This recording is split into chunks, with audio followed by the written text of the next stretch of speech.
Okay, so this is one of those times I'm going to have a hard time to not laugh throughout the entire video. You see, Disney's latest streaming release, Pander and Wendy Wokey, has been widely rejected by all of the audiences that have seen it, and even some who've only seen part of it. It's been criticized for its heavy-handed agenda. So in this video, we're going to take a closer look at the film's failures and what it says about the decline of Disney as a company and an entertainment brand. Oh, and we have some viewership numbers to add to it.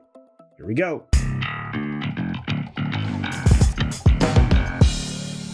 There's really no arguing that Disney has been a beloved brand for generations, multiple generations, but recent years has seen a decline in the quality of all of their films, no matter what brand it's attached to within the Disney family of brands. You see, you've seen a decline in quality in those films, whether it be storytelling, presentation, CG, audio. They're not as good. One of the most recent examples, of course, is Pander and Wendy Wokey. It's a film that has been met with overwhelmingly negative reception from the audience and laughably shilly reaction from, well, the mainstream media. Even the media outlets that would typically support Disney are struggling to find anything positive to say about the film. And you don't have to look any farther than PMC Media Group, which controls, well, most of what you see as trade magazines in some form or fashion, whether it be Variety or Deadline or Billboard magazine, of course that's music, or Rolling Stone, or gosh, Hollywood Reporter. I mean, that's all PMC. And even IndieWire, which is part of PMC, really bent over backwards to try to portray this film as something good while kind of highlighting everything that was bad. Normal critics like myself and others are basically pointing to the heavy-handed agenda, as I mentioned before, the lack of magic that these films have been having, and specifically this one is, well, pretty much the definition of all of Disney's latest releases. That's an unfortunate truth. I mean, who can forget Light Beer and Strange Woke? Those were terrible animated films, theatrically released, and, well, putting on full display just how corrupted Disney has become. Now, the result of this particular film's performance on the streaming service has likely been more than a little bit disappointing to everyone involved, and we're going to get to those numbers in just a moment, I promise. But let's focus on some of the key elements and issues here that, well, this film presented. Representative? I don't know. One of those things.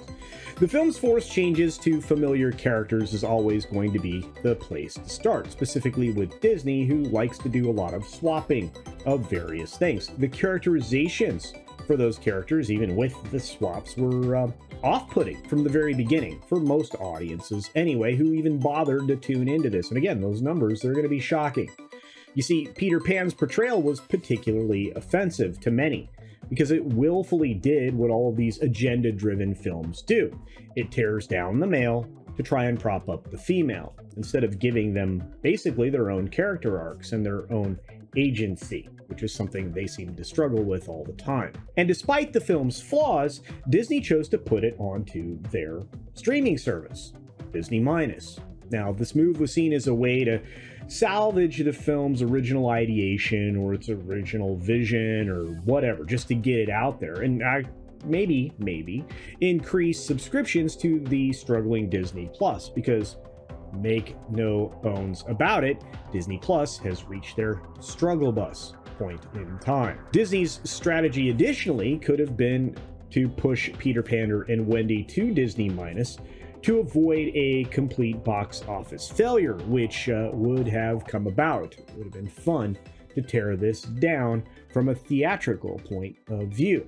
And of course, it also demonstrates that Disney had a complete lack of confidence in stuffing this particular product onto its streaming service, because they knew how bad it was. Disney Minus is, of course, as I mentioned, struggling to compete with other streaming services, and its lack of appealing content has been one of the reasons for its recent underperformance. Nobody can argue that. The decline of the quality of Disney movies has been a concern for many fans for a long period of time, and it doesn't matter if it's Lucasfilm or Marvel or anything else. Fans feel that the company has been prioritizing its social and political agendas over good storytelling and entertainment. I don't think anybody can argue with that. Some have accused Disney of woke washing their classic stories with unnecessary changes to detract from the original appeal of characters and themes. Well, I don't think you can argue that either. I think that's on display. It's pretty evident. The failure of Pander and Wendy Wokey is a wake-up call for Disney if they choose to roust themselves out of bed, and it remains to be seen whether the company will take heed to this, I guess, call. Maybe they'll start prioritizing the quality of their movies over their political agendas, but we've seen them ignore that time and time again, and as audiences become increasingly discerning and demanding as, well, the economy goes farther south than, let's say, Sherman, it's clear that the audience isn't going to accept mediocre films anymore, and they're certainly not going to come to pursue films just for the Disney brand alone, because let me tell you, the Disney brand is not coming off as, well, particularly family-friendly or even interesting any longer. In fact, as promised, let's get around the specific performance of this trash fire on Disney Minus. And we're going to use probably the most reliable one that we've had for a few years now, Samba TV. Now, according to Samba, the first 3 days of Pander and Wokey Wendy generated a tepid 762,000 households worth of interest. That's it. Worse yet, the Nielsen numbers are on their way as well. And that should make this even more laughable as we find out just how few minutes this particular film was streamed for, because that'll be even more telling. You can say a certain number of households started the film, but the question is, did they finish it? That's becoming an increasing problem on Disney Plus and some other streaming services, to be fair. In the end, though, based on those numbers and some that we'll be getting here in the future, the lesson that Disney should learn from this failure is that Pander and Wokey Wendy is that, well, audiences just want good stories that entertain and inspire, which again, none of this wokey washing stuff does. They don't want films that promote political agendas, and they certainly don't want anything that's anti-family, anti-American, anti-West, anti-capitalist.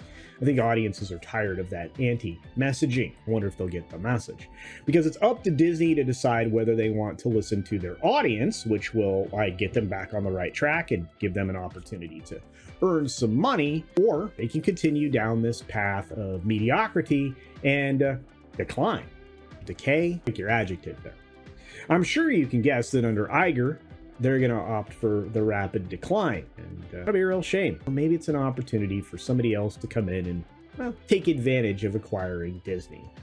I guess we'll have to see. Anyway, I appreciate you making it through the entire video. If you have, please, well, hit the like button down below. Give me a comment if you have some thoughts on this. And of course, if this is your first time here, subscribe and turn the notifications on so you don't miss a video, a live stream, or a short, or even a comment in my community tab. Be sure to take care of yourself, take care of others, wash your hands, of course, because it's good hygiene.